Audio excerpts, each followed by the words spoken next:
ख़वातीनो हज़रात, तारीख़ इस्लाम ऐसे वाक़यात से भरी पड़ी है जहाँ पे मुसलमानों की जुर्रत और बहादुरी और इसार की कई मिसालें मिलती हैं। तारीख़ इस्लाम में कुछ वाक़यात ऐसे हैं जिनको किसी सतह भी फरामोश नहीं किया जा सकता। ऐसे ही एक वाक़या है वाक़या करबला का भी, जो इस्लाम की बका का ज़ामिन बना और इस्लाम की सरबुलंदी और इफ्तिखार का बाइस बना। दोस्तों, आज की इस वीडियो में हम वाक़या करबला के दौरान पेश आने वाले एक ऐसे वाक़ये की बात करेंगे जिससे यजीदी फौज को दुनिया में ही इबरत हासिल हो गई। ख़वातीनो हज़रात, अगर वाक़या करबला की बात की जाए तो खानवादे रसूल सल्लल्लाहु अलैहि वसल्लम, जिनके पास फकत 72 जानिसारों का लश्कर था और मुकाबले में लाखों की तादाद में यजीदी फौज थी, उसके बावजूद इमाम हुसैन के लश्कर ने ईमान के जज्बे से सरशार होकर जिस बहादुरी से जालिम फौज का मुकाबला किया, उसकी कोई नजीर नहीं मिलती। इमाम हुसैन ने यजीद के सामने अपने सर को कटाने को तरजीह दी, लेकिन उसके जुल्म के सामने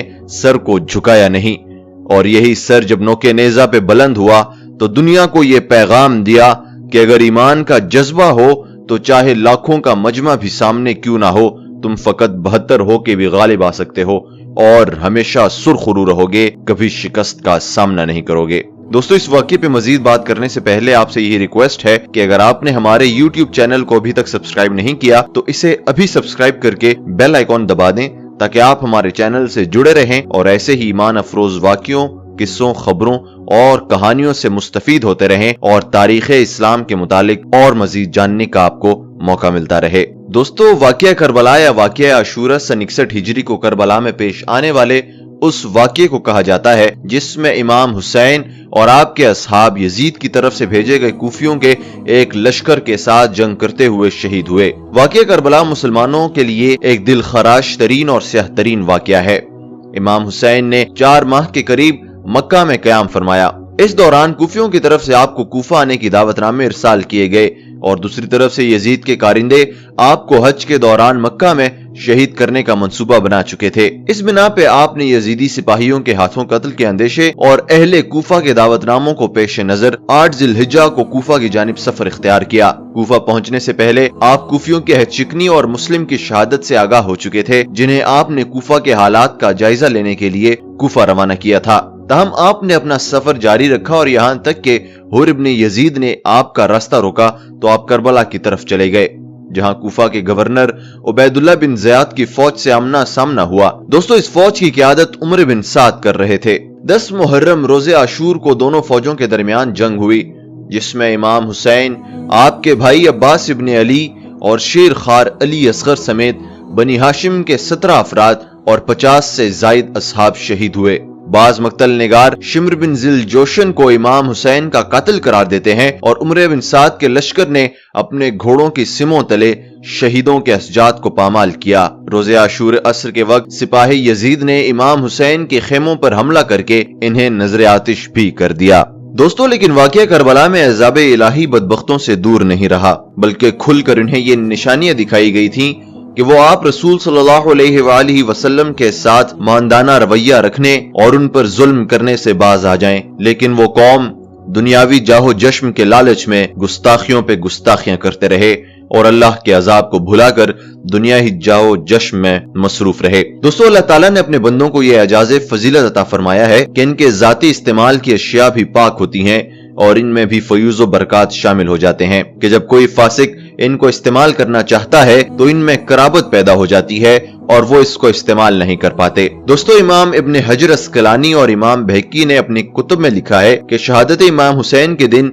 वाक़या नकल फरमाया है और लिखा है कि यजीदियों ने जब आपको शहीद करने के बाद आपके लश्कर से एक ऊंट को पकड़ा और जश्न के तौर पर इसको ज़िबह करके पकाया। इसके बारे में उम्मा की मुख्तलिफ राय हैं जो कि मुख्तलिफ हकाइक की अक्कासी करती हैं। फिर जब इसका गोश्त खाने लगे तो वो जमे हुए खून की मानिंद हो गया और वो इसको चबा ना सके। दोस्तों, सोचने और समझने की बातें हैं कि वाक़या करबला में यजीदी लश्कर रहमत का तलबगार क्यों नहीं रहा। वो इमाम अली मकाम की निस्बत से जुड़े जानवरों और अशियाए ज़रूरिया को भी अपने इस्तेमाल में लाने से कासिर क्यों रहा और इस पर अजाब की निशानियां क्यों कर जाहिर होती थीं। दुनियावी तम में अंधे और फासिक लोग दर असल नेमतों के हकदार नहीं होते, क्योंकि इनके दिलों को अल्लाह पाक ने नूर की नेमत से मुनव्वर नहीं किया होता اور وہ ہر انسان کے لیے عبرت کا نشان تھے۔ جو بھی آل محمد پر ظلم کرے گا وہ آخرت میں تو جہنم میں جلے گا، دنیا میں بھی اس کو سزا ملے گی۔ دوستو، کربلا کا یہ واقعہ تاریخ اسلام کا بڑا افسوسناک حادثہ تھا۔ اس واقعے کی خبر اللہ نے حضور صلی اللہ علیہ وآلہ وسلم کو کر دی تھی۔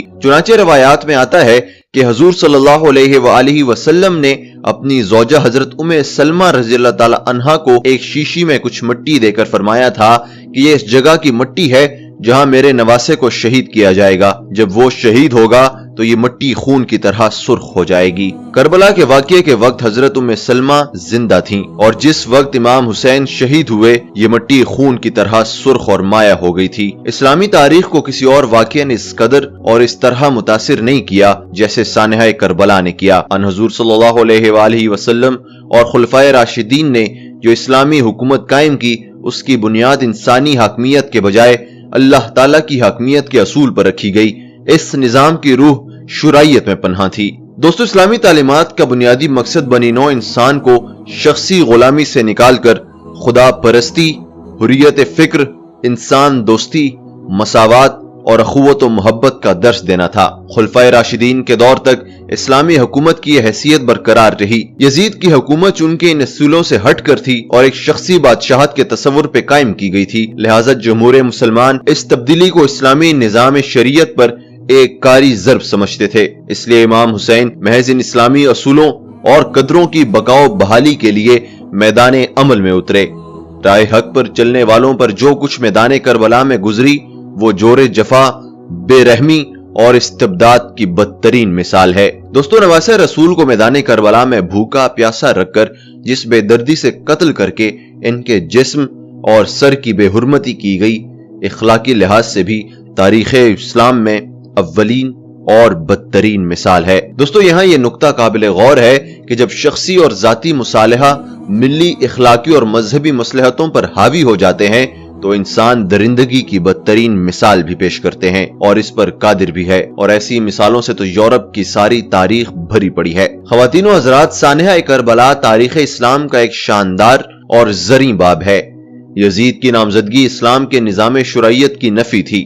لہٰذا امام حسین نے جس پامردی سے اور صبر سے کربلا کے میدان میں مصائب و مشکلات کو برداشت کیا، وہ حریت و جرت اور صبر و استقلال کی لازوال داستان ہے۔ باطل کی قوتوں کے سامنے سرنگوں نہ ہو کر آپ نے حق و انصاف کے اصولوں کی بالادستی، حریت فکر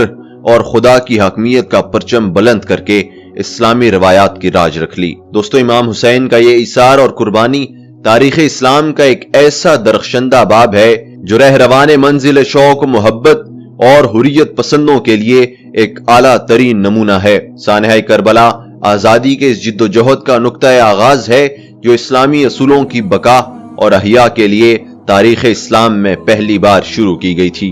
دوستو، اسی لیے مولانا محمد علی جوہر نے واقعہ کربلا کے لیے جو شعر کہا ہے کہ قتل حسین اصل میں مرگ یزید ہے، اسلام زندہ ہوتا ہے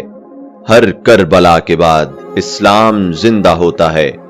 ہر کربلا کے بعد۔ دوستو، اس شعر سے اندازہ لگایا جا سکتا ہے کہ اسلام زندہ ہی کربلا سے ہوتا ہے، کیونکہ اگر کربلا کا واقعہ پیش نہ آتا تو اسلامی روایات، اسلامی اقدار اور اسلامی تعلیمات جو حضور صلی اللہ علیہ وآلہ وسلم نے اپنی امت تک پہنچائی تھیں، وہ یزید کے دور حکومت میں شدید خطرے میں تھیں، اور ان کی بقا کے لیے کسی شخص کو میدان عمل میں آنا بہت ضروری تھا۔ اس لیے خانوادہ رسول صلی اللہ علیہ وآلہ وسلم نے اپنا پورا گھر بار لٹا دیا، مگر اللہ کے اس تعلیمات اور اسلامی تعلیمات پر آنچ نہ آنے دی، اور ایک فاسق، ایک ظالم اور ایک جابر حکمران کے سامنے بیعت نہ کر کے دنیا کو یہ پیغام دیا کہ چاہے جتنے بھی مشکل حالات ہوں، کبھی ظلم کے سامنے سر نہ جھکانا، بلکہ ہمیشہ ظالم کی مخالفت کرنا، مظلوم کی حمایت کرنا، اور جہاں بھی ظلم پنپے وہاں پہ ظلم کے خلاف آواز بلند کرو، ظلم کے خلاف میدان عمل میں آؤ، اور لوگوں کو یہ شعور دو کہ ظالم کا ساتھ دینے والا بھی ظالم ہے